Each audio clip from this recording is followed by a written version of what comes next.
Founded in what is today Western Turkey, the Kingdom of Lydia made one of the most important economic inventions in human history in the 7th century BC. This invention was small enough to fit in the palm of a hand. Yet its impact was large enough to enable the rise of empires, the growth of trade, and ultimately the birth of stock exchanges. Having gained its independence in 687 BC, this civilization was rising as a powerful kingdom in western Anatolia. With its capital at Sardis, the Kingdom of Lydia sat right at the center of the most important trade routes between the Aegean coast and Mesopotamia. Spices, precious stones, and fabrics coming from the east, along with wine, olive oil, and metal goods coming from the west, changed hands here. This bustling trade brought great wealth to the Lydians. But it also brought a significant problem with it. At the time, most exchanges were carried out through barter. When a farmer wanted to sell his goat, the other party had to need a goat at that exact moment. If there was no need, the exchange simply didn't happen. For larger trades, gold or silver ingots were used, with the metals weighed and their purity checked one by one before every transaction. This process was both slow and riddled with trust issues. To overcome this systemic bottleneck, the Lydians came up with an idea that would change the course of history. The Pactolus River, which flowed near the capital city of Sardis, carried a unique natural resource that would write the Lydians into history. The natural alloy found in the riverbed, known as electrum, consisted of a mixture of roughly 75% gold and 25% silver, which is what made it so valuable. The Kingdom of Lydia began shaping this metal into small pieces of standardized weight, striking them in the form of beans or fava beans. To verify the purity of these primitive coins, the Lydians used black quartz stones known as touchstones. The method itself, placing the metal piece on a fixed lower die, positioning a movable upper die on top and striking it with a hammer, came to be called striking, and the official institutions where the coins were minted were called mints. This technique became permanently embedded in financial terminology. Later, a royal seal was stamped onto these pieces.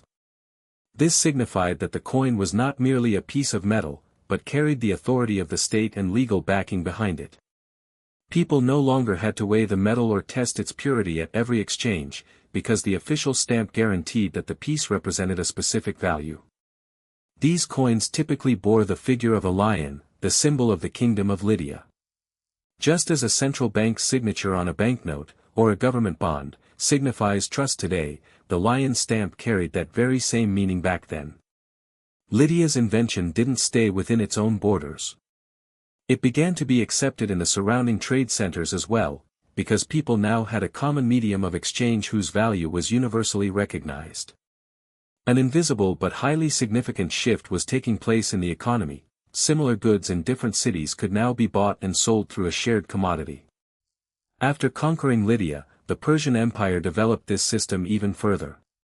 Gold and silver coins were minted to separate standards, and a common monetary system was established across a vast territory. Following that, the city-states of ancient Greece began minting their own coins.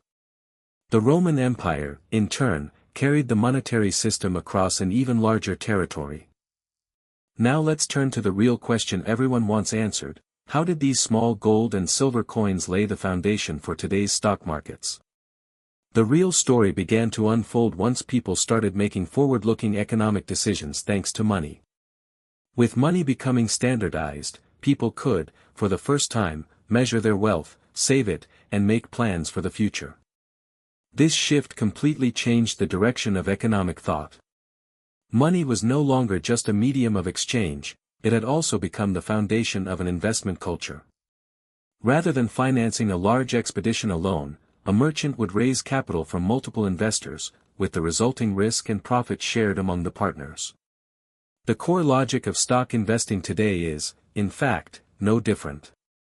Capital is provided by many people, and the profit generated is shared among the partners. Over time, this idea matured in Europe's trading centers. Trade networks were established stretching from the Indian Ocean to Europe, and from the Americas to the ports of Asia. But financing expeditions on this scale was now beyond the means of any single merchant. The solution was for capital to be jointly provided by many investors. Founded in the Netherlands in 1602, the Dutch East India Company became one of the first major companies in history to sell shares publicly to investors. Investors were no longer becoming partners in the company's ships or goods, but directly in the company itself. This is how the Amsterdam Stock Exchange, regarded by many historians as the birthplace of the modern stock exchange, came into being.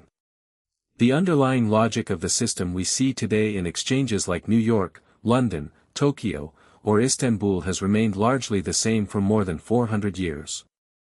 Of course, the modern stock exchange didn't emerge from the invention of money alone. But the Lydians laid the very first stone of the road that was being paved. Countless developments, writing, law, accounting, banking, maritime trade, and the formation of corporations, together built today's financial system. We could say that the credit cards, stock indices, and even cryptocurrencies we use today are, in a sense, distant descendants of that first stamped piece of electrum from Sardis. What the Lydians did was actually quite simple, yet revolutionary. Instead of saying, "This is valuable," they were able to say, "This value is backed by the state." Trust, portability, and standardization, the three cornerstones of modern finance, came together for the very first time there, in that small kingdom. Today, the global economy runs on trillions of dollars in digital transactions. But when we trace the roots of this enormous system, the path leads us back once again to Western Anatolia, to the bustling markets of Sardis. Because sometimes, what changes the course of history isn't great armies or major discoveries. Sometimes, a small coin that fits in the palm of your hand can change the entire world. If you enjoyed this video, don't forget to subscribe to the Stock Market Historian channel. We'll keep exploring the stories of the stock market that have shaped world history, together.